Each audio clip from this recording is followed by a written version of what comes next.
Assalamualaikum, halo guys, balik lagi dengan saya Aldo. Di sini saya akan menjelaskan tentang koloid dimulai dari pengertiannya, ciri-cirinya, jenis dan sampai sifat-sifatnya. Yang pertama, apa itu koloid? Koloid adalah suatu bentuk campuran yang keadaannya antara larutan dan suspensi. Atau dapat juga diartikan sebagai suatu sistem dispersi yang ukuran partikelnya lebih besar dari larutan, tetapi lebih kecil dari suspensi, campuran kasar. Koloid itu merupakan campuran antara larutan dan suspensi, yang artinya koloid bukanlah larutan, namun juga bukan suspensi. Untuk lebih detailnya mengenai ciri-ciri dari koloid, kita bisa melihat pada tabel berikut.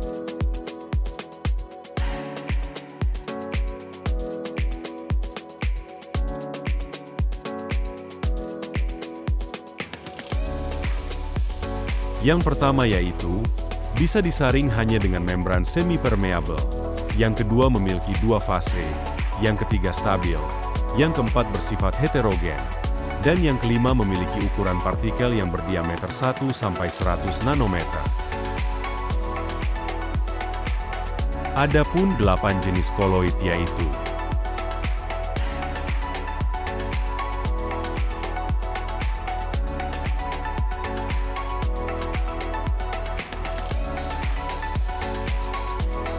aerosol padat adalah sistem koloid dengan fase zat terdispersinya padat, dengan medium pendispersinya yaitu gas.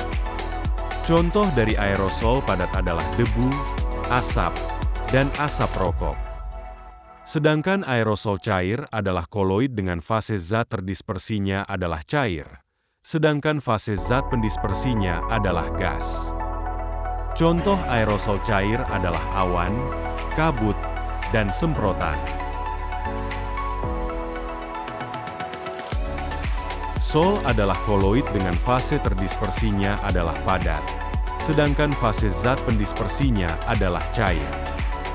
Contoh sol adalah jeli, gelatin, dan darah. Sol adalah koloid dengan fase terdispersinya adalah padat, sedangkan fase zat pendispersinya adalah cair. Contoh sol adalah jeli, gelatin, dan darah. Emulsi cair adalah koloid yang fase zat terdispersinya dan fase zat pendispersinya sama-sama cair. Contoh dari emulsi cair adalah susu, minyak dalam air, dan mayonnaise. Dan sedangkan, emulsi padat adalah koloid yang fase zat terdispersinya adalah cair, sedangkan fase zat pendispersinya adalah padat. Contoh emulsi padat adalah keju dan mentega. Busa cair adalah koloid yang fase zat terdispersinya adalah gas, sedangkan fase gas pendispersinya adalah cair.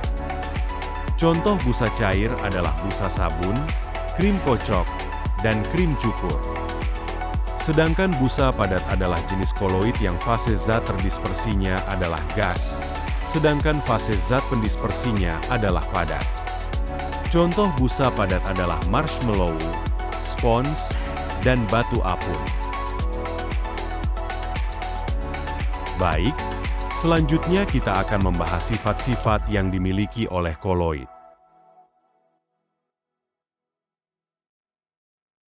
Efek Tyndall merupakan penghamburan cahaya oleh partikel koloid. Partikel dari larutan lebih kecil dari partikel koloid.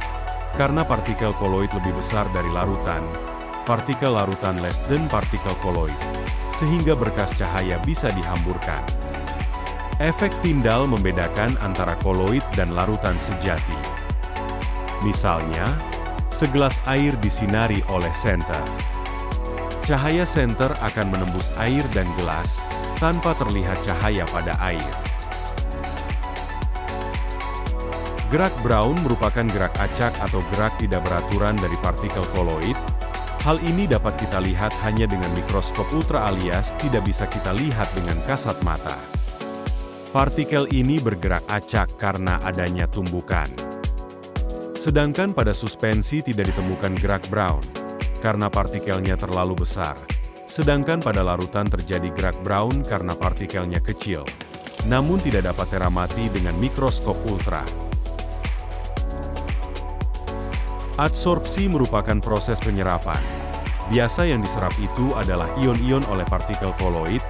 Hal ini terjadi karena luas partikel koloid itu cukup besar sehingga ion-ion itu bisa menempel di permukaan, yaitu ada ion positif dan ion negatif.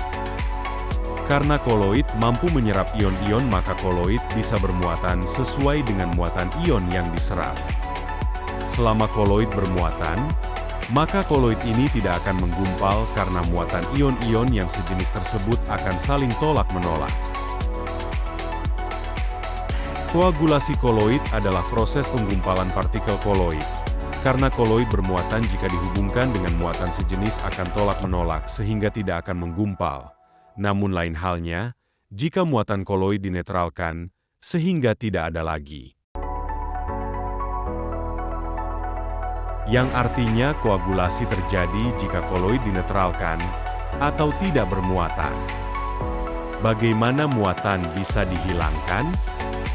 1. Mencampur koloid positif O dengan koloid negatif, sehingga muatannya akan saling menetralkan.